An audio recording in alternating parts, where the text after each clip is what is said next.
So over here, you can see that I have an image and you can see that it is more yellow washed right here. So in order to correct photos like these, what you can do is you can utilize white balance. So over here on the basic section right here, you can see white balance right here.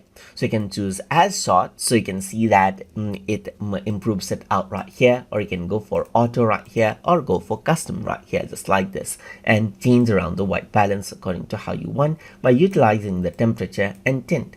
But let's say what I want to do is I want to take a white as a sample. In that case, you can go around and take the color picker and choose whatever is white right here. So you can go around and choose a white color or even gray right here, just like this.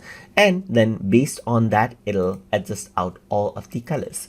Like over here, you can see that this is almost gray right here. So let's just go around and take this pan color right here, just like this, or maybe the shoe color right here, just like this, and it balances out the white just like this right here. So it is not much washed out.